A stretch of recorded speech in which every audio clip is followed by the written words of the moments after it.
자, 그 다음에 그 324의 토지 부담률 좀 보실까요? 자, 토지 부담률은 그 공식이 중간에 있죠? 근데 그런 건 나중에 하셔야 됩니다. 토지 부담률의 개념만 아시면 돼요. 거기 뭐 공식처럼 나와 있는데 결국은 이게 전체 분모가 환지 전체 구역 면적에서 위에 보류지로 빼가는 비율이에요. 그 양쪽에 빼기 해가지고 쓰는 건 분자 분모가 같으니까 크게 중요하진 않고 전체 환지 면적에서 보류지로 빼가는 비율. 자, 밑에 이제 동그라미 3번을 좀 보셔야 됩니다. 평균 토지 부담률은 50%를 초과해서 많이 빼가지 말란 얘기죠. 네, 이게 기준입니다. 그런데 지정권자가 인정을 하면 60%까지 올릴 수 있습니까? 네, 지정권자라는 관청이 인정을 하면 60%까지. 자, 그 밑에 토지 수요자 전원이 동의하면, 자, 요거 개정됐어요. 토지 수요자 전원을 3분의 2 이상으로 바꾸실래요? 지금 어딘지 아시겠죠? 네, 동그라미 3번 평균 토지 부담률 상한해서 맨 끝에 문장에 토지 수요자 전원이 3분의 2로 바뀌었어요. 자, 그래서 그거 3분의 2 이상 동의하면 60% 초과해서 더 높이 정할 수 있다. 자, 그러면 보세요. 토지 부담률을 70% 이렇게 많이 빼갈 수 있습니까? 그럼 지정권자가 인정하면 70%까지 빼갈 수 있어요, 없어요? 이거 해석해 보세요.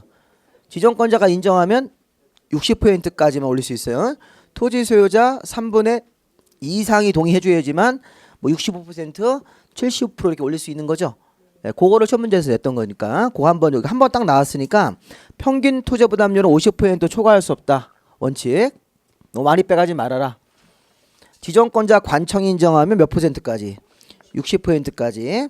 자, 토지 소유자 전원이 아니고 3분의 2 이상으로 개정돼서 3분의 2 정도 이상만 동의해주면 60% 초과해서 더 많이 빼갈 수 있다. 요렇게. 자, 그러면 환지계획 그렇게 마무리하시면 돼요. 그 정도까지가 제일 기본적인 문장들입니다. 자, 325에 보시면 환지 예정지 볼까요? 자, 예정지는 사업을 위해서 필요하면 반드시 하는 겁니까? 할 수 있답니까? 네, 사업을 위해서 필요하면 도시개발구역 토지에 대해서 예정지라는 걸 정할 수가 있다. 이렇게. 예정지를 정할 때 임차권자 같은 사람이 종전토지에 있으면 그 사람들 토지 해당되는 토지의 권리 부분도 고려를 해서 환지예정지를 정해야 된다. 뭐 그런 식으로 해석하시면 돼요. 자, 문제는 환지예정지는 효과가 제일 중요합니다. 효과. 자, 다른 거 잘 안 내요. 안 내고 낼 게 없어요. 다른 거는. 다음 페이지 보시면 환지예정지 효과에서 1번하고 동그라미 3번을 잘 보세요. 1번.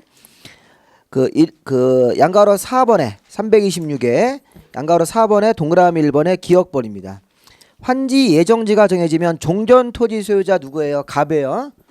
아까 제가 설명한 바에서 갑이, 자, 임차권자는 무시하고 종전의 토지 소유자 갑은 환지 예정지 효력 발생일로부터 언제까지? 환지 처분 공고일까지가 끝나는 날이죠. 끝나는 날이 있네요. 환지 처분 공고일 다음 날 그러면 안 돼요. 환지 처분 공고일 공고가 되는 날까지. 종전 토지 소유자 갑은 환지 처분 공고일까지 환지 예정지나, 자, 환지 예정지가 어디예요? 250평이죠. 그렇게 봐야죠. 종전 토지 소유자 갑이 앞으로 받을 부분 250평을 환지 예정지로 정해서 환지 예정지 250평에 대해 종전과 같은 내용의 권리 행사할 수 있다. 그게 미리 사용 수익한다는 거예요. 그렇게 해석하셔야 돼요. 종전과 같은 내용의 권리를 행사할 수 있다. 미리 사용 수익할 수 있고 그 옆에 종전 토지는, 자, 갑의 종전 토지 500평은 더 이상 사용 수익할 수 없다네요. 이게 어떤 일이 있는 거예요, 지금? 사용 수익권이 좀 조정된 거예요. 갑이 자기가 받을 250평에 가서 미리 사용 수익을 합니까? 그러면 자기 종전 토지는 사용 수익 못 하는 거죠. 그렇게 해야죠. 그 권리를 조정해 줘야 된다고요. 그래서 이렇게 대신 처분권은 바뀌지 않습니다. 네, 지금 갑이 500평 토지 소유자가 250평을 미리 사용 수익하더라도 500평에 대한 처분권을 가지고 있는 거예요.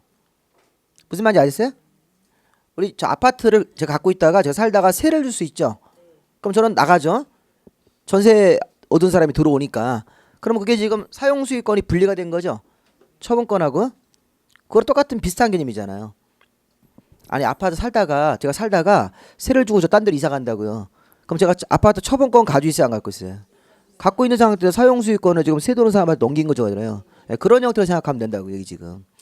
지금 500평 토지의 소유권을 이 사람이 가지고 있는 상태에서 지금 갑이 사용 수익을 250평 가서 미리 행사할 수 있죠. 네, 그럼 소유권의 건너주기도 사용 수익권 더 이상 행사하지 말라는 거야. 행사하지 못하고 뭐만 갖고 있다? 처분권을 갖고 있는 거라고요. 갑이 여기 500평에 대한 처분권을 여전히 보유하고 있는 거예요.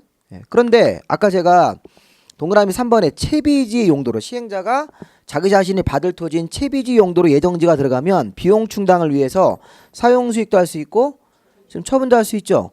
그럼 거기 지금 여기에 동그라미 1번에 기억하고 이게 비교가 된다고요.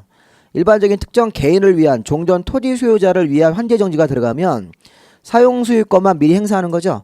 환지 예정지 부분 가서. 근데 지금 이 채비지 용도로 예정지를 정하면 사용 수익 처분권까지도 할 수 있다 이렇게 얘기하는 거예요. 그 다음 하나만 더 보면 밑에 용익권자의 권리 조정이 들어가셔야 돼요. 임차인 같은 사람이 있으면 기존의 임대료가 안 맞게 되기 때문에 임대료 증감 청구라는 걸 받아준다 이런 얘기예요.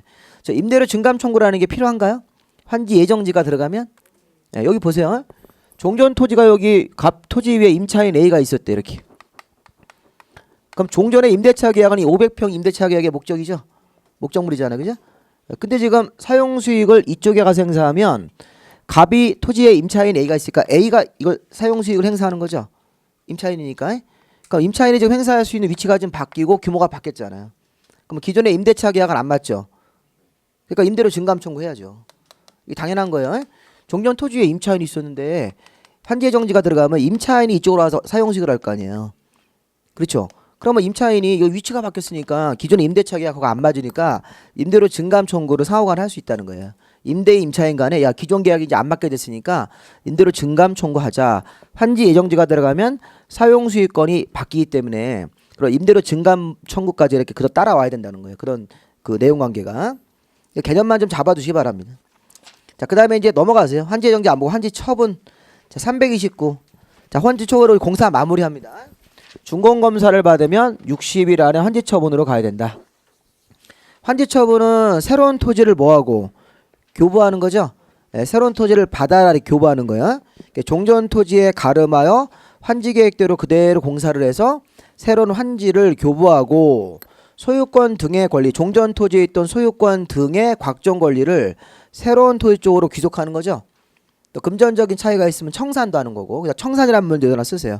새로운 토지인 환지를 교부하고 거기 329페이지 그 맨 밑에 부분에다가 새로운 토지인 환지를 교부하고 기존에 있던 권리를 환지 쪽으로 이제 귀속시켜 주는 건데, 그때 청산, 금전적인 차이가 있을 때는 청산도 들어가는 거예요. 금전 청산 작업도 들어갑니다.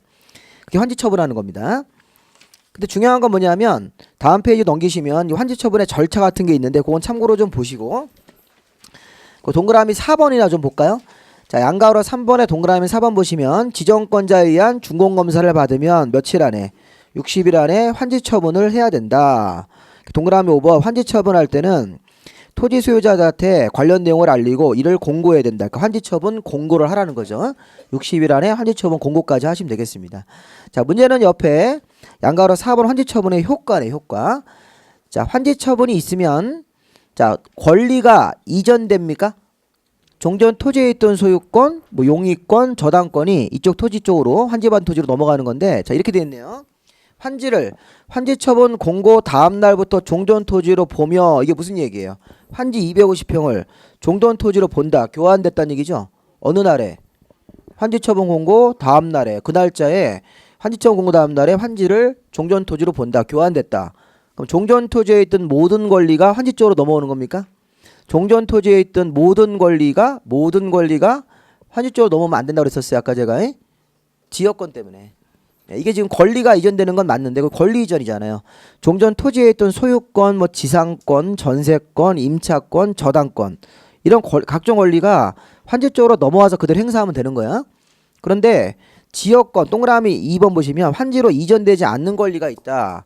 하나는 행정상, 재판상 처분이 나와 있다든가 종전 토지에. 근데 그거는 참고로 보시고 밑에 지역권은 동그라미 1번 환지 처분 규정에도 불구하고 종전 토지에 그대로 존속한다.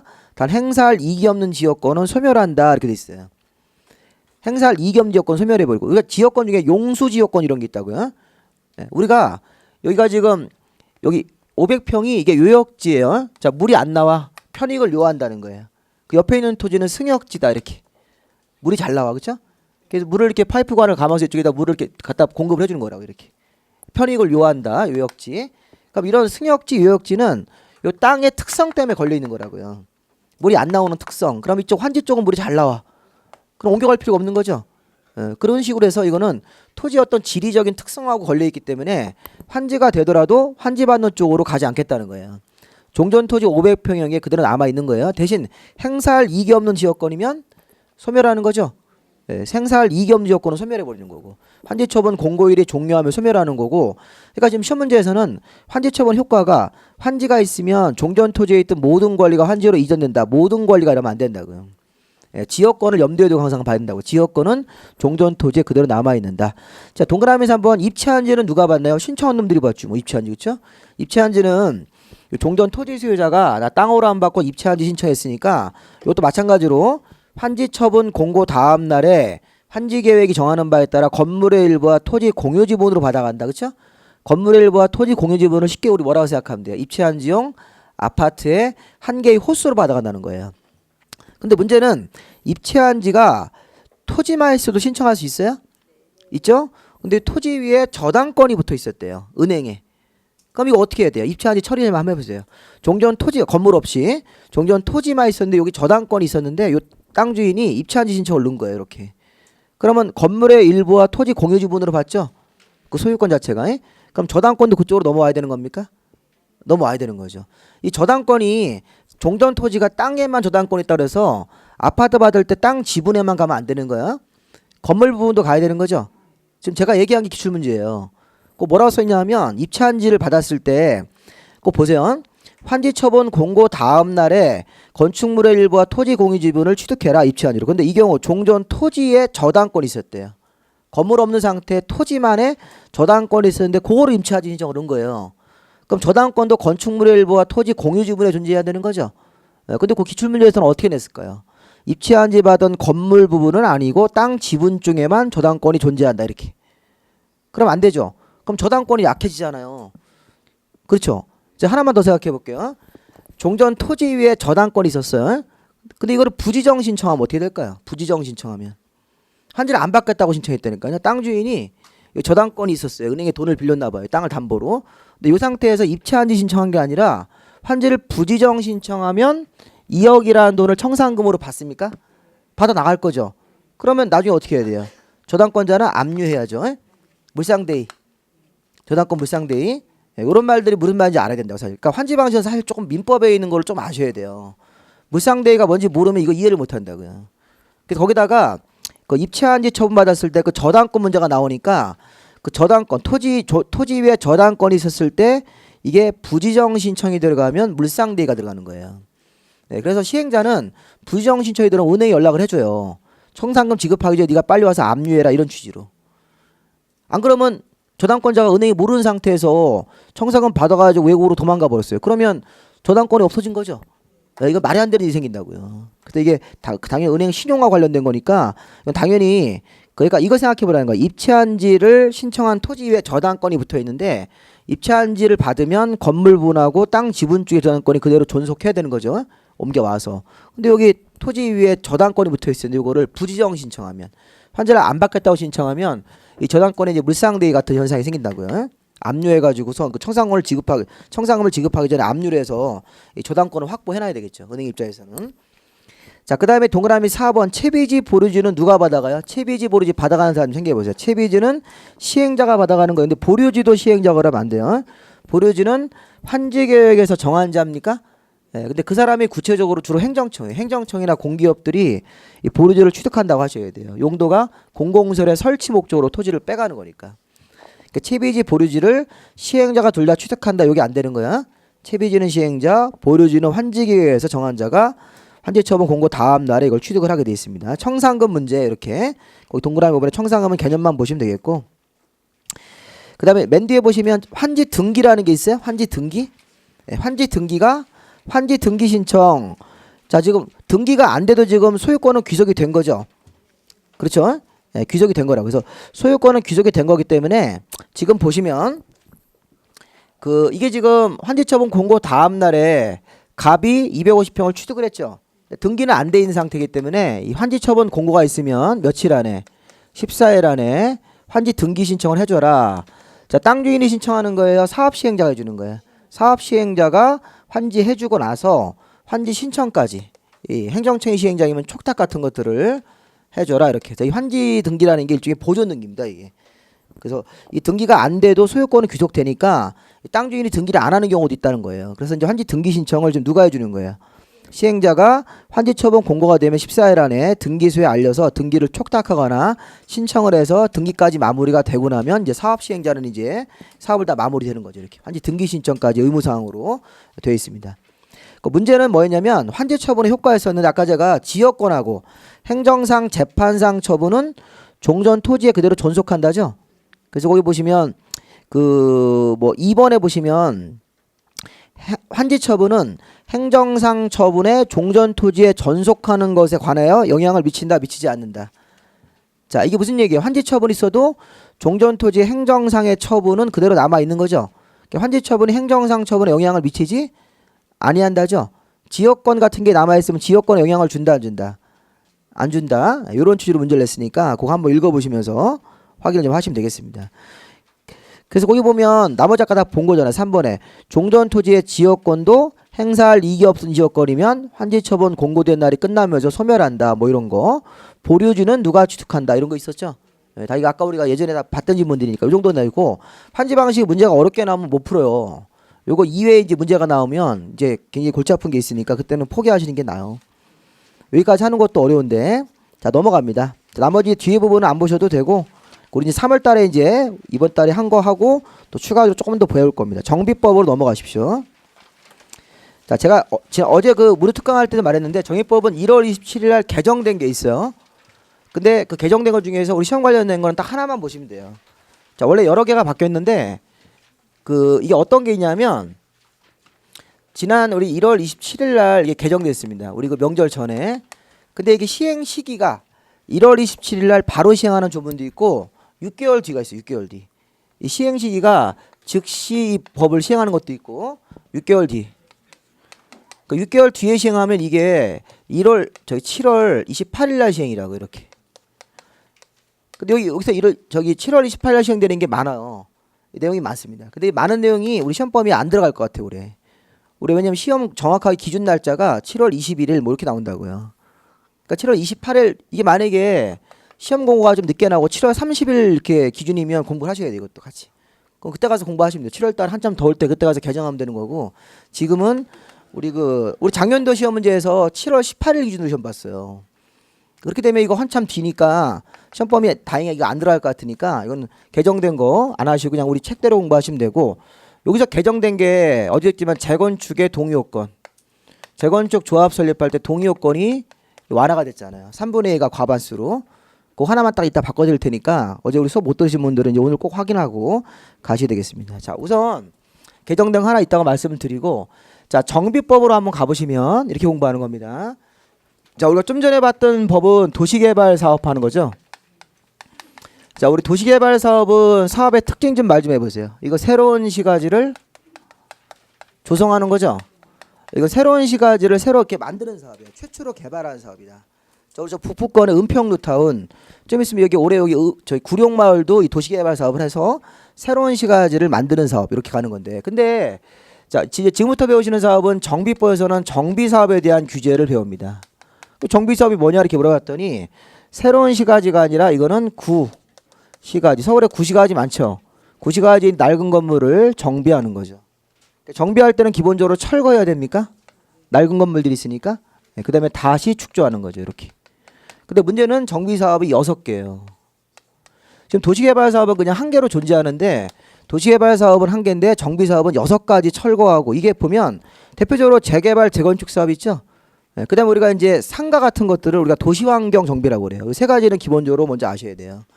자, 교재를 보시면 용어 정리부터 먼저 볼까요? 용어 정리. 365에 용어 정리 있어요. 그 법은 만든 목적 같은 건 참고로 한번 읽어보시고 용어 정리 보시면 정비구역이라는 용어 있습니까? 정비구역은 정비사업을 계획적으로 하기 위해서 지정을 한 장소, 도시개발 사업할 때는 도시개발구역, 정비사업을 할 때는 정비구역이 되는 거예요. 그럼 이제 밑에 이제 정비사업으로 한번 가보십시오. 정비사업의 포인트는 몇 가지 사업으로 나눠진다? 6가지 사업이다. 낡은 구시가지를 정비하는 사업 6가지가 있다는 거예요. 자, 뭐 위에를 읽어보면 자, 이 법이 정한 절차에 따라서 그 기능 회복을 위해서 정비구역 또는 가로구역입니까? 아니 가로구역은 또 뭐예요?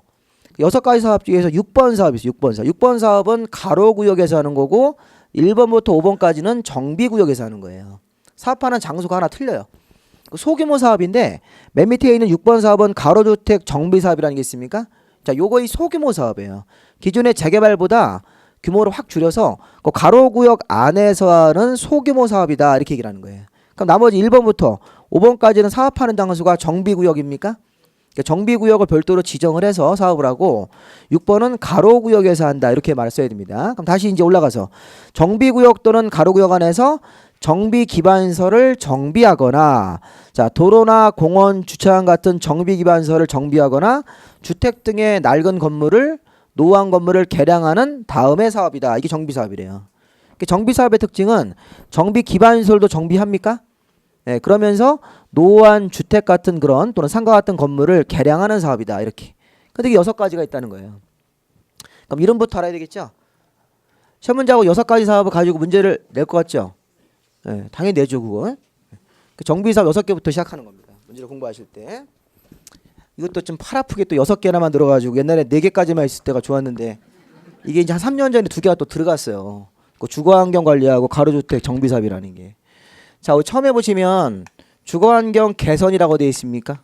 자, 공부할 때 개선자를 잘 보세요. 상당히 상태가 안 좋다는 겁니다. 오주가 안 좋으면 개선자를 붙여놨다고. 개선. 개선이라는 게 여기 저소득층들 사는 거예요. 달동네입니다. 달동네. 자, 우리 경제적으로 소득이 없는 분들, 저소득층들. 그러면서 정비 기반시설이 극히 열악해요. 네, 극히 열악. 그러니까 산동네 가보면 아직도 우리나라가 이 상수도 보급률이 100%가 아니래요. 아주 수도가 완벽하게 제공이 안 되는 데가 많이 있다는 겁니다. 그럼 이렇게 달동네 같은데 뭐 주차장 같은 거 도로도 굉장히 협소하고 그다음에 정비 기반시설 같은 경우가 극히 열악하면서 노후한 건축물들 같은 게 과도하게 밀집되어 있는 한마디로 우리가 이제 달동네죠. 달동네는 아주 저소득층들 지역 같은 경우는 싹 다 밀어내고 이게 주거환경 개선 사업이라는 걸 하겠다는 거야. 주거환경 개선 사업 이렇게. 주거환경 개선 사업을 하면 주로 이제 임대 아파트 이런 걸 많이 줘요. 아니면 소형 평수 아파트. 근데 그 임대 아파트가 또 많이 지어지고 분양 아파트 수가 좀 적으니까 우리 이제 부동산 할 때는 부동산은 주거환경 개선 사업을 하면 별로 이렇게 일거리가 많지는 않겠죠. 주로 임대 아파트니까 우리는 이제 주로 주택 재개발 사업이나 주택 재건축 사업으로 가해 주겠죠. 부동산이라는 게 이제 아무래도 거래가 잘 많이 있는 데가 좋은 거니까. 그러면 재건축 재개발할 때는 잘 보세요. 여기 도시환경 하나 더 있죠. 이 도시환경이 그 상업지역이나 공업지역의 기능 회복 사업이기 때문에 도시환경 좀 이거 상가나 공장 얘기하는 겁니다. 이게. 자, 이거는 주택이고 주거 주택이니까 주택 중심으로 하는 사업이고 이거는 이제 주로 이제 상가나 공장 지역 같은데 낡은 재래시장에서는 요 네 번째 사업인 주거환경, 도시환경 정비를 하는 겁니다. 그러면 재개발 사업할 때는 좀 저소득층이 없어요? 없죠? 저소득이란 말이 안 써 있는데 여기. 네, 그럼 저소득이 아닌 건 중산층이라는 뜻이에요. 중산층들 서민들이 사는 지역으로서 기반시설이 열악하고 노후불량한 건축물들이 밀집한 지역이다 이렇게 돼 있어요. 돼 있죠? 자, 재건축 사업은 기반시설이 어떻고 양호하고 노후불량이 밀집입니까? 아, 이렇게 들어가는 거고 이렇게. 그러면 재건축 재개발의 차이점은 기반시설이 열악한 재개발한 지역들은 기반시설을 가치 있게 정비 만들어 주면서 노후한 주택 등을 철거하고 이제 개량 사업 해주는 겁니다. 근데 재건축 사업은 기반시설이 양호하니까 안 건드리겠죠. 우리 음마 아파트는 재개발이에요, 재건축이에요. 재건축 개념으로 지금 하고 있잖아요. 그러니까 재건축이니까 그 주변에 도로라든가 학교 이런 것들을 양호하니까 그대로 두고 노후한 주택 자체만 아파트 단지 안에서. 근데 서울에 뭐 우리 뭐 동대문구 무슨 동 재개발 이러잖아요. 이런 재개발 개념으로 가면 이게 기반시설 같은 경우를 도로를 넓혀주고 주차장을 새로 만들고 이런 걸 하면서 정비 사업을 하겠다는 겁니다. 이렇게. 그러니까 재개발 재건축 차이점은 이런 차이가 있어요. 자, 여기서 우리 포인트는 이런 것도 하나 메모하세요. 거기다가 좀 칸이 없겠지만 저소득층들은 사업 시행자가 있어요. 시행자 미리 좀 알아두세요. 자, 사업 시행자가 재건축 재개발 조합은 조합이에요. 조합. 자, 조합이라는 법인을 만들어서 재개발 조합, 재건축 조합이라는 법인을 만들어서 여기에 재건축 재개발에 토지나 건물 가진 사람들이 소유자로 들어가는 거예요. 조합원으로. 재개발할 때 땅 가진 사람 있습니까? 재개발할 때 건물 가진 사람들이 있어요? 예, 아니면 땅이나 건물을 동시에 가진 사람들이 조합을 만드는 거 소유자들이. 근데 여기 지금 주거환경 사업은 저소득층들은 예? 거기 땅이 있더라도 저소득이니까 조합 만드는 거 인정 안 하고 여기서는 관청 잘 보세요. 시장군수나 토지주택공사 등 이런 분들이 들어가서 사업을 대신해 준다. 자, 조합을 만들어 가난한 사람들은 자, 소유자들이 조합 만들어서 조합의 경비 낼 돈이 있어요? 없어요. 없으니까 조합을 안 만들고 관청이 사업을 해준다. 관청이나 공기업이 들어가서 가난한 사람들은 보살펴준다. 이게 시행자가 조합이 아니라고요. 근데 저소득층이 아닌 중산층들이 사는 지역들은 조합을 만들어서 합니까? 네, 조합 만들어서 하는 거예요. 여기 소유자들이 재개발이고 소유자들, 재건축이고 주택 소유자들이 조합이라는 법인을 만들고 그 소유자들이 조합원으로 들어가서 조합의 경비를 대면서 경비를 이렇게 돈을 이렇게 객출해가지고 내가 돈을 경비를 내야 되겠죠. 돈을 내 가지고 사업을 직접 추진하겠다는 거예요. 직접 하겠다는 겁니다. 이거는 관청이 해주는 거고, 이거는 스스로 한다는 개념이죠. 그리고 여기 도시환경도 저소득층이란 말이 없어요. 그러니까 중산층이 사는 지역으로서 때, 근데 이거는 이제 주택이 아니라 주로 어떤 지역입니까? 상업지역이나 공업지역. 자, 상업지역이나 공업지역의 기능을 회복하는 사업이다. 그럼 우리 상가지대라든가 공장지대가 낡았다. 재래시장이 낡았죠? 그럼 무슨 사업하는 거예요? 도시환경 정비. 자, 이게 옛날 말로는 상가 재개발, 옛날 말로는 공장 재개발인데 지금 이제 시험 볼 때는 그런 말 쓰시면 안 되고 실무에서는 써요, 여전히. 실무에서는 재래시장 재개발하면 상가 재개발이라고 해요. 써도 돼요, 실무에서는. 근데 시험 공부할 때는 상업지역, 공업지역의 상가나 공장지대는 도시환경 정비한다. 자, 이때도 조합 만들까요? 네, 만드는 거예요, 조합. 조합을 만들어서 요 상가의 소유자들이 조합 만들어서 도시환경 정비 조합원들이 들어가 되는 거죠. 그래서 사업에 이제 경비 같은 걸 부담하면서 사업을 추진하는 거죠. 자, 그리고 이제 네 번째 사업이 이제 여기 주거환경 개선에서 끝에 두 글자를 바꾸시면 되는데, 자, 주거환경 관리 사업입니까? 그다음 아까 소규모로 사업하는 가로주택 정비 사업이라는 게 있습니다. 이렇게. 그럼 주거환경 관리 사업은 자, 요거는 쉽게 얘기하면 리모델링과 유사한 방식이다 이런 얘기예요. 철거 방식이 아니다 한번 생각해 보세요. 개념을. 요 위에 있는 네 가지 사업은 이건 철거 방식인데요. 지금 재개발, 재건축 이런 거 주거환경에서 마찬가지 다 철거하는 거죠. 기존의 노후한 지역들을 싹 다 철거하고 싹 치워버려. 아무것도 없죠. 그 상태에서 땅 지하 공사부터 들어가는 거예요. 그래서 이제 건물을 쫙 올리는 겁니다.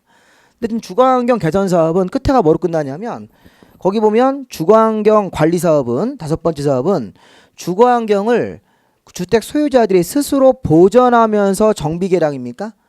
지금 보전하면서 정비 개량 그 말이 포인트예요. 정비 기반. 지금 보전을 한다는 얘기는 리모델링과 유사하게 정비 사업을 하겠다.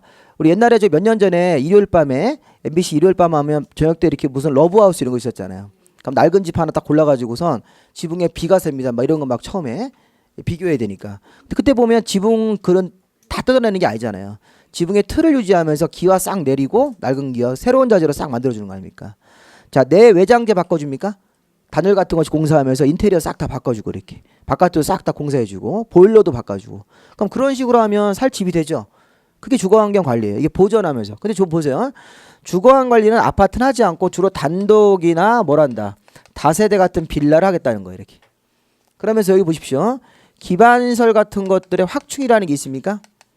근데 거기다 쓰세요. 기반시설의 확충을 누가 해주는 거냐면 시장군수가 해주는 거예요. 시장군수나 주택공사 등이 들어가서 기반시설은 확충해 주는 거예요. 세금으로. 세금으로 아니면 공기업의 돈으로 기반시설을 확충해 주고 주거환경은 낡은 주거환경은 소유자들이 스스로 보전하면서 어떻게 하겠다. 개량하겠다는 겁니까? 이렇게. 그러면 보전하면서 개량을 하면 철거해야 안 해요? 안 하고 기존 주택에 있는 지붕틀이라든가 벽이라든가 기둥은 그대로 유지가 되면서 싹 다 고치는 형태 사업으로 정비 사업을 하겠다는 거예요. 그럼 이때도 시행자는 조합 만들어서 하는 게 아니라 뭐 누가 하는 거예요? 시장원수나 주택공사가 이분들이 시행자예요. 여기 아까 여기서 시행자가 여기 시장원수나 주택공사 하는 게 맨 첫 번째 사업이었었죠.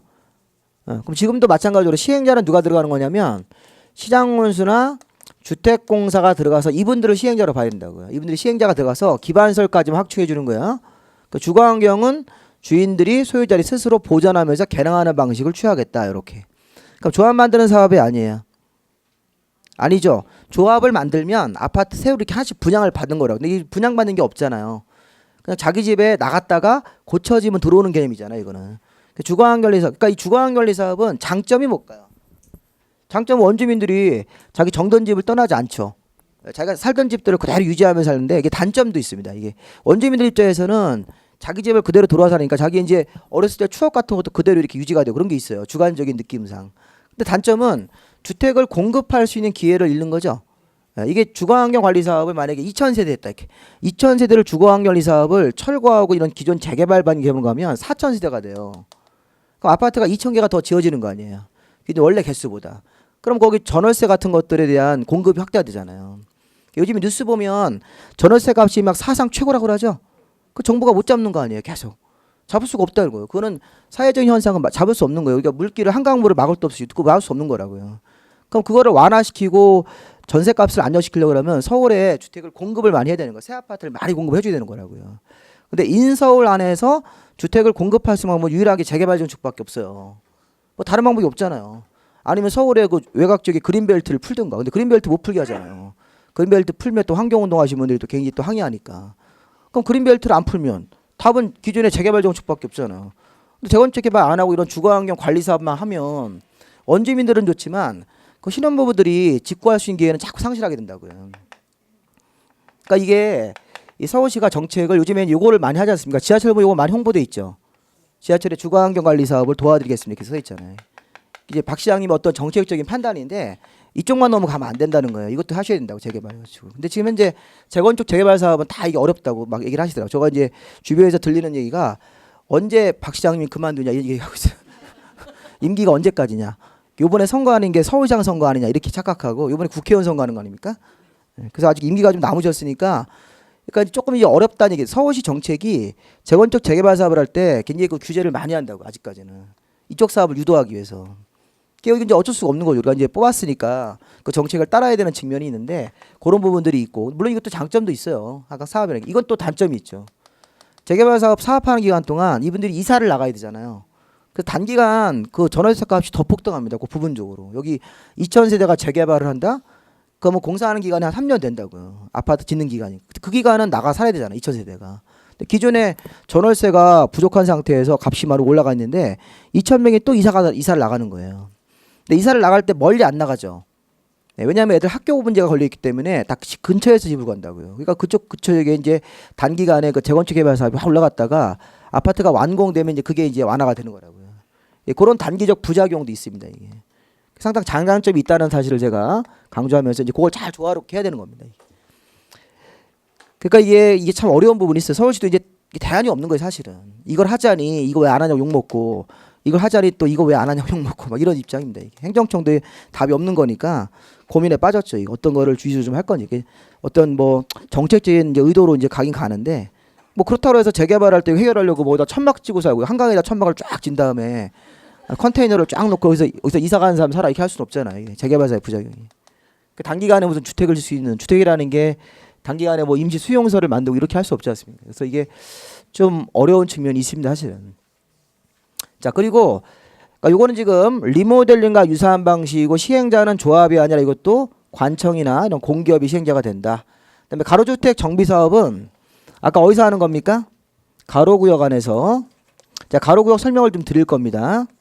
자, 종전의 가로를 유지하면서 자, 소규모로 정비 사업을 하는 것이다. 자, 그러면 거기 가로주택사까지 보시고 나서 밑에 이제 가로구역으로 내려가 보세요. 자, 정비 사업은 6가지가 있는데 자, 우리 저소득층 사는 데는 주거환경 개선, 재개발 재건축의 차이점 좀 보시고 상업지역, 공업지역은 도시환경, 스스로 이렇게 보전하면서 개량하는 방식은 주거환경 관리, 가로구역 안에서 소규모로 사업하는 것은 가로주택 정비 사업이다. 이렇게 보시고 그럼 그 밑에 이제 가로구역이라는 문제를 한번 좀 넘어가겠습니다. 자, 가로구역은 정비구역이 아닌 다음의 구역이다 이렇게 되어 있는데 다음의 구역이 자, 도로로 둘러싸인 일단의 지역입니까?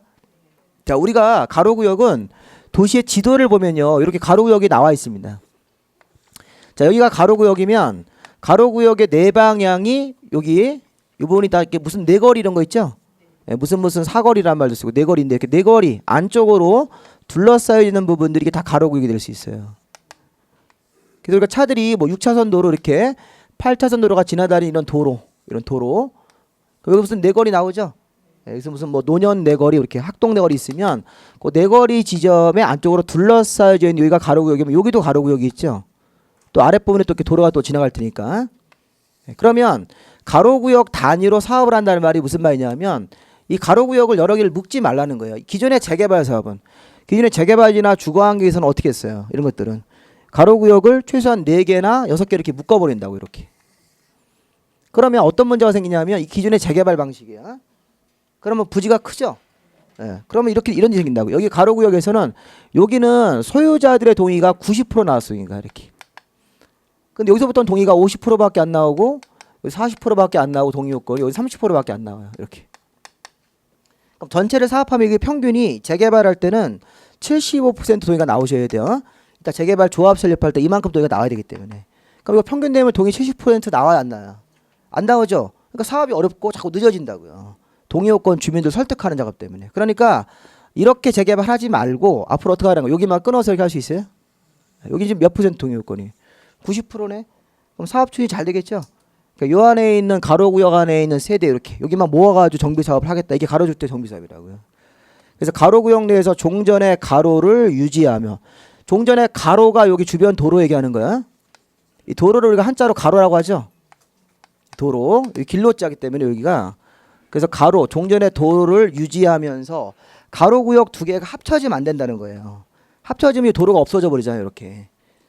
종전의 주변의 도로를 그대로 유지하면서 가로구역 단위로 소규모 사업을 한다. 그런데 가로구역은 도로로 둘러싼 일단의 지역인데 문제는 가로구역은 소규모 사업이니까 다음의 요건을 갖춰야 된다. 해가지고 뒤에 보니까 1만 제곱미터 미만. 자 뒤에 있는 거 좀 보세요.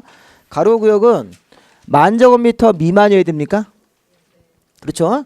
1만 제곱미터 미만이어야 된다. 소규모 사업이니까. 그리고 또 하나가 가로구역 안에서는 도로가 통과해서는 안 된다. 4m 이하짜리 도로는 예외래요. 이게 무슨 얘기예요? 가로구역 안을 살펴보니까 가로구역 안에 이면도로가 지나갈 수 있다는 거. 이면도로. 자, 이면도로가 지금 4m 초과하는 도로가 아니죠. 이면도로 무슨 얘기인지 아셨어요? 야, 이면도로는 우리 화장실 가고 싶을 때 들어가서 볼려보는 술 드시고 그 이면도로죠. 이렇게 음식물 쓰레기 같은 거 이렇게 있고 이게 들어가면 단독주택 가면. 그러니까 우리가 사실은 가로구역 안에 들어가면 여기 획지라는 게 있는 거예요. 획지. 여기가 도로가 3m짜리는 골목 도로 이런 거. 이런 형태로 들어갈 수 있어야 된다는 거예요. 가로구역이 4m가 넘는 도로가 지나가면 안 돼요. 그럼 그건 가로구역이 될 수가 없다는 거예요. 가로구역은 면적이 1만 제곱미터 미만이고 그 가로구역 안에 사람들이 다니는 자동차가 다니는 도로는 몇 미터 이하로? 4m 이하짜리 도로만 들어가야 되고 가로구역의 주변 도로가 4m가 넘는 도로로 설계가 됐네. 그걸 하나의 가로구역으로 보겠다는 겁니다. 기본 조건이. 그리고 가로구역 안에 획지라는 게 있어요. 가로구역 안에 이렇게 3m짜리 도로로 구분되어 있는 이런 땅들을 또 획지라고 해서 획지에 건물이 6개 동이 들어가 있는 거예요. 획지 안에 개별 대지가 있는 거라고 이렇게. 그렇게 우리 보통 이제 개념을 잡습니다.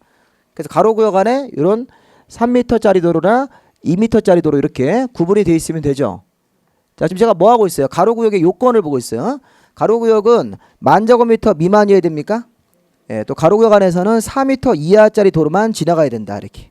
그 두 가지 요건이 모두 맞아야 되고 게다가 동그라미 2번까지 볼까요?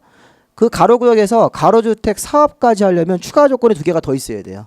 거기서 가로구역의 조건을 맞추고 가로주택 정비사업으로 들어가려면 다음 요건을 또 모두 갖춰야 되는데 그 점 2개를 자, 가로구역 안에 노후불량한 건물 비율이 전체 건물 비율의 2분의 1이 아니라 3분의 2 이상 비율로 노후불량 건물이 판정이 나와야 되고 또 그 안에 단독이나 공동주택 기존 주택 수가 20개 이상은 되셔야 돼요. 이 4가지 조건이 모두 맞아야지만 가로주택 사업이라는 것을 할 수 있다. 이렇게. 그리고 동그라미 3번에 보면 가로주택 사업을 해가지고 15층 이하까지 줄 수 있다. 거기 보면 2종 일반 주거지역이면 15층 이하까지 건물을 줄 수 있습니까? 자, 이 과거에는 7층까지였는데 이게 개정됐죠. 2년 전에. 그러면 제가 한번 물어볼게요. 가로주택 사업은 면적은 얼마? 1만 제곱미터이면 요 안은 4m 이하짜리 도로만 통과해야 되는 거죠. 노후불량 건물 비율이 3분의 2 이상, 그 다음에 기존 주택수는 20개 이상, 그 다음에 2종 일반이면 15층 이하까지 이렇게. 이런 조건을 약속을 꼭 지켜가지고 요 5가지 약속을 지켜서 건물을 지라는 거예요. 이렇게. 그러니까 우리나라는 다 일일이 규제하고 있는 거예요. 통제를. 언뜻 보면 북한하고 비슷하죠. 북한에서 뭐 다 하라고 시키잖아요. 이렇게 사회주의 그렇죠? 위대한 지도자 동지가 다 시키니까 치약 몇 개 만들어 딱 시키잖아요. 이렇게. 그게 웃기는 거라고요. 당이 그거를 다 한다는 거죠, 제가. 그러니까 그게 이런 우리가 얼마나 사회생활이 다양합니까? 다양한데 그거를 통제할 수 있다는 거예요. 기본적인 사회주의 생각이라는 게 다 통제한다는 거예요. 그 사회주의가 그래서 안 되는 거예요. 망하는 거죠, 사회주의가. 소련이 망하잖아요. 소련이 핵이 있어서 핵이 있어도 망하잖아요. 그러니까 기본적인 사고방식 자체가 우리 그 국민들의 자율성을 보장하고 니들이 알아서 해라 이렇게 맡겨야 된다고요. 이게 그래야지 사회가 발전하는 거라고. 다양성이라는 걸 기초해서. 근데 획일화 시켜버리잖아요. 그렇죠? 마음에 안 드는 데는 싹 다 죽여버리고 이렇게. 그게 이제 저쪽의 문제인데 보면 참 특이하죠. 그래서 이제 오늘 주식값이 어떻게 됐나 궁금하기도 하고 그 누가 씨 부강약품 사라고 그래가지고 그 오늘 좀 올랐어요 주식? 오를 일이 없을 것 같은데 계속 지금 뭐 좀 올랐습니까? 조금 오른 것 같은데 보니까 많이 올랐어요? 힘내서 강의를 해서 자 그 다음에 힘이 막 샜는데 보시면 정비 기반시설 그러다 또 막판에 떨어질 것 같은데 보면 이게 자 거기 보세요. 자 이게 보면 중국이 안 좋아서 그렇다고 중국하고 뭐 계약 맺는다더니 중국이 안 좋으니까 지금 중국을 지금 미국이 공격하고 있는 건 아시죠? 미국의 헤지펀드 이런 데들 지금 공격하잖아요. 중국 한번 혼을 내주려고 중국이 지금 말하는데 그 지금 분위기는 그런 분위기라고요. 지금 이렇게 중국 그 지난번에 그 조지 소로스라는 사람이 그 이렇게 북한 같이 이렇게 혼내주자 지금 미국 장관이 갔다가 이렇게 망신당하고 왔잖아요. 중국을 이렇게 미국이 요구한 게 딱 하나야. 석유 끊으라고 이렇게. 북한으로 들어간 석유 끊고 비행기 못 뜨게 하고 이런 거 했는데 중국이 거부해 버렸잖아요. 우리 북한 이렇게 못 하겠다. 그러니까 이제 알았어 해가지고 삐져가지고 와서 이제 그 다음 날 거기 바로 이렇게 미국에서 시켜가지고 그 조지 소로스라는 사람이 헤지펀드 이렇게 운영해서 한 나라 경제를 이렇게 혼란시키면서 돈 버는 그런 사람. 근데 그 사람이 이제 바로 나온 날들이 중국 공격한다고 바로 얘기하잖아요. 그래서 지금 홍콩하고 이렇게 중국 지금 공격하고 있잖아요. 계속 외환 시장에서 중국을 교란시키는 거라고요. 중국 가치를 떨어뜨리게 하려고 위안화 가치를 떨어뜨리려고 이게 좀 되게 이렇게 평가가 높이 돼 있으니까 그걸 떨어뜨리겠다는 겁니다 지금. 거기서 차익을 먹는 거고 사람들이. 그러면 지금 우리는 거기 그거 중요한 게 아니라 정비 기반에서 이걸 봐야 되는데. 그래서 중국이 지금 외환이 많이 빠졌잖아요. 지금 뭐 4조 달러 있다가 지금 3조 달러 빠졌잖아요 지금. 그 중국이 저요 보세요. 그래서 미국이 그래서 센 거라고요. 중국이 센 게 아닙니다. 그래서 이게 중국이 지금 이게 돈이 좀 많아가지고 조금 이렇게 설치니까 지금 미국이 이걸 통제하려고 지금 그러고 있는 거잖아요. 말 안 들으니까. 근데 이제 중국도 나름대로 이제 우리가 강하다는 걸 보여주려고 이제 막 싸우고 이렇게 하잖아요. 그러니까 우리 중간에 껴가지고 어떻게 내가 누구 편 들을 건가 지금 이런 고민인데. 자 정비 기반설 그 노후불량 충분은 그건 나중에 보셔도 되고 이제 정비 기반설 공동이용설 요것도 이제 작년도도 시험 문제 나왔던 건데요. 자 정비 기반설 공동이용설을 공부할 때는 자 우리 정비 기반설은 그 재개발을 할 때 아파트 단지 바깥에 있는 시설이라고 생각하시면 되고 아파트 단지 안쪽에 있으면 공동이용설이에요. 예를 들어서 공동이용설을 먼저 보세요. 자 재개발을 하는데 거기 놀이터 마을에 간 공동 작업장이 있고 밑에 세탁장이나 화장장이 있고 타가서 어린이집 경로당이 있습니까? 그건 재개발 아파트 단지 안에 있으니까 주민들이 공동으로 이용하는 시설이고 자 바깥에 단지 바깥으로 나가면 정비 기반 시설이 있어요. 예를 들어서 도로나 상하수 있습니까? 그렇죠. 재개발 아파트 앞에 큰 도로 상하수 도로 밑에 깔려 있고 공원 공용주차장 공동구 그 다음에 밑에 동그라미 1번에 녹지하고 동그라미 4번에 광장까지 그 정도까지 한번 읽어보시면서 정비 기반설이 다음 중 아닌 것은 그럼 답이 뭐 어린이집 뭐 이런 거라고요.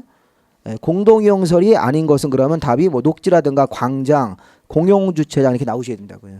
요 시험 문제에서 은근히 자주 냅니다. 다음 중 정비 기반설이 아닌 것은 자, 그 다음에 뭐 대지라는 용어 나오는데 정비 사업으로 조성된 토지를 말한다. 여기서는 중요한 게 지목이 대는 아니다 이렇게. 지목이 대는 아니다. 자, 이게 공시법이 아닙니다. 대지라는 용어는 지목이 대라는 말이 아니에요. 정비 사업으로 조성된 토지는 다 대지로 보셔야 돼요. 정비 사업으로 조성된 토지는 모두 다 대지로 인정한다. 정비 사업으로 조성된 토지. 예를 들어서 도시환경 정비 사업을 할게요. 그럼 공업지역 정비 사업을 합니까? 그럼 공업지에 가보면 공장이 세워져 있겠죠? 그럼 공장에 서 있는 땅의 지목은 뭐예요? 공장용지잖아요. 근데 공장용지도 정비 사업을 해서 조성됐으면 그것도 대지로 보겠다는 거예요. 그러니까 지목이 되란 말 갖다 붙이면 안 된다고요. 그럼 모순이 생기기 때문에. 그러니까 정비법상 대지는 그냥 정비사업으로 조성된 토지이다. 이렇게. 자, 주택단지는 참고. 다음 페이지 보시면 사업시행자. 자, 여기 사업시행자가 누군가 좀 볼까? 6가지 사업을 하면서 사업시행자가 조합이 하는 거 몇 개 있어요 지금. 자, 요것도 조합인데 제가 안 했네요. 이것도 조합입니다. 가로주택 사업까지 조합받는 사업이 4개. 사업시행자가 조합이란 법인이 4개. 그 다음에 조합이 아니고 관청이나 공기업이 해주는 사업 몇 개 있어요? 2개 이렇게. 그럼 이분들이 다 시행자잖아요. 조합이거나 아니면 시장운수나 주택공사 등 이분들이 다 정비사업의 시행자가 되는 겁니다. 그래서 거기서는 이제 그걸 딱 구체적으로 안 쓰고 그냥 정비사업으로 사업하는 자들이 다 이게 기본적으로 시행자가 된다. 이렇게 좀 보시면 되겠고. 자, 그 다음에 이 토지 등 소유자. 자, 이것도 되게 중요한 거예요. 토지 등 소유자. 자, 결론은 간단합니다. 토지 등 소유자 결론이 뭐냐면 재건축을 할 때는 밑이에요. 밑. 그 재건축을 먼저 보세요. 토지 등 소유자에서 동그라미 번에 재건축 사업을 할 때는 정비구역 안에 그 첫 번째 점만 보시면 돼요. 정비구역 안에 건축물 및 그 부속 토지 소유자 이렇게 돼 있어요. 건축물 및 그 부속 토지 소유자. 그럼 이게 무슨 얘기예요? 재건축을 할 때는 재건축 구역 안에 들어가서 한 사람이 건물과 땅을 동시에 갖고 있어야 된다는 거예요. 동시에. 그게 소위 말하는 아파트 소유자예요. 아파트 소유자나 연립이나 단독주택 소유자들은 건물도 갖고 있고 땅도 갖고 있는 겁니까? 네, 건물의 구분 소유권 갖고 있고 땅의 지분 갖고 있잖아요. 이분들이 다 건물 및 그 부속 토지 소유자가 되는 거예요. 그러면 위에 이제 동그라미 1번에 이거 좀 볼까요? 이거 좀 재건축을 할 때는 건물 밑이에요. 밑 또는이 아니라 그 부속 토지 소유자인데 나머지 사업 보세요. 주거환경 개선 사업하고 그다음에 재개발 사업을 하고 그다음에 4번째 도시환경 사업을 하고 5번째 주거환경 관리 사업을 할 때는 토지 등 소유자가 구역 안에 토지 또는 건물 소유자 또는 누가 됐어요? 그 지상권자입니까? 이렇게 돼 있어요. 자, 그러면 지금 우리가 이제 재개발 재건축을 주로 이제 비교하니까 재개발 사업을 할 때는 토지 소유자 또는 무슨 소유자예요? 건물 소유자네. 그럼 토지 건물을 둘 다 가지고 있으면 당연히 들어가고 토지만 있어도 된다는 거죠. 예, 재개발할 때는 땅만 있든 아니면 땅 없이 건물만 소유하고 있든 게다가 토지 건물 둘 다 소유권자가 아닌 지상권자라는 용익권자까지도 토지 등 소유자가 된다는 거예요? 네, 된다는 거예요. 이렇게. 근데 재건축을 할 때는 지상권자 들어가면 안 돼요. 안 되죠. 그리고 미시죠. 이런 사람들만 토지 등 소유자로 지금 인정을 하겠다는 거예요. 이렇게. 그리고 가로주택 사업을 할 때도 가로구역 안에 또 위에 거랑 같아요. 토지 또는 건물 소유자 또는 누구예요? 이때도 그 지상권자 이렇게 돼 있잖아요. 그죠?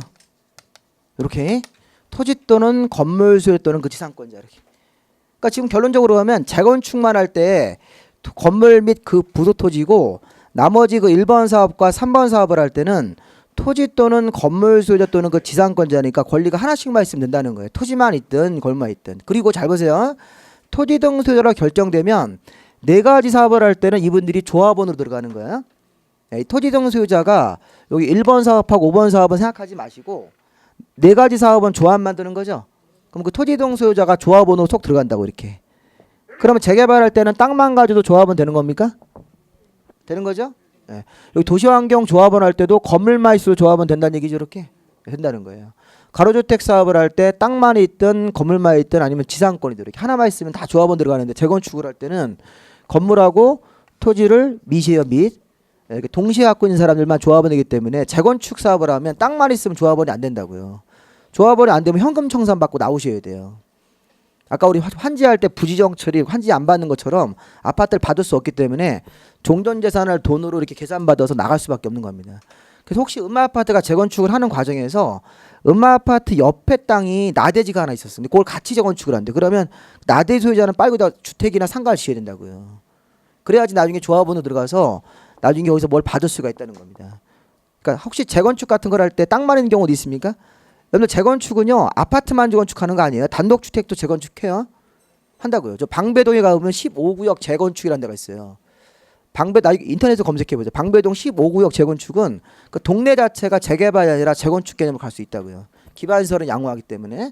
그럼 거기는 단독주택도 있고 연립도 있고 막 이렇다고요. 나대지도 막 섞여 있고 동네가. 방배 15구역 재건축 이렇게 방배동. 그럼 거기 단독주택이 있을 때는 여기 조합원 들어가죠. 단독주택 소유자면 건물하고 토지를 동시에 가진 사람이니까. 근데 거기 땅만 있다고 이렇게. 건물 없이 땅만 있는 상태일 때는 조합원이 안 되니까 그럴 때는 빨리 이런 구역 들어가기 전에 재개발구역 되기 전에 빨리 다 건물을 줘야 된다고요. 예, 그래야지 나중에 조합원이 될 수 있는 그런 기회를 얻습니다. 근데 재개발은 안 그래. 재개발은 땅만 있어도 된다고요. 아니면 건물만 있든지 이렇게. 아니면 용익물권자까지도 지상권자까지도 이 조합원으로 넣어주겠다는 거예요. 이렇게. 그리고 3번 사업 문제입니다. 재건축 사업은. 그래서 그게 토지동 소유자가 나중에는 4가지 사업을 할 때는 뭐로 들어갑니까? 조합원 들어가는 거예요. 자, 이제 그 다음에 주택공사 등이라는 용어도 한번 좀 보죠. 주택공사 등은 토지주택공사 또는 지방공사를 추가하시오 이런 얘기예요. 자, 여기 주택공사 등은 토지주택공사에다가 누구까지? 지방공사, 자산관리공사 말고 지방공사를 추가해서 SH공사 이런 사람들 추가해서 주택공사 등으로 해석하시고, 그 다음에 거기 밑에 정관 등이라는 용어에서는 동그라미 3번을 보시면 거기 자치시장, 세종시, 제주도지사, 자치도지사, 시군구청장이라는 5명 관청이 있습니까? 예, 그 사람을 모아놓고 시장군수라고 쓰겠대요. 지금 제가 여기서 시장군수라고 썼죠? 여기 썼잖아요, 시장군수? 그럼 시장군수라고 썼으면 이 시장군수가 누구냐면 자치시, 자치도, 시군구청장. 서울특별시장님은 안 들어가요. 예, 세종자치시, 제주자치도지사, 그 다음에 일선 시군구청장님들을 모아서 시장군수라고 부르는 거예요. 예, 그럼 앞으로 시장군수라고 쓰면 자치시와 자치도는 시험에 잘 안 나오니까 그분들은 빼시고 시군구청장이 포함되어 있는 개념입니까? 예, 시장군수 안에는 시장군수 구청장이 들어있으니까 그렇게 넣어서 해석하셔도 된다고요. 시장군수라고 그러면 시장군수 구청장 이렇게 해석하셔도 된다는 거예요. 해석할 때. 자, 여기까지도 시험 문제가 한 문제가 나옵니다. 자, 잠깐 쉬었다가 이제 그 나머지 부분 보도록 하겠습니다. 칠판 그냥 그대로 두세요.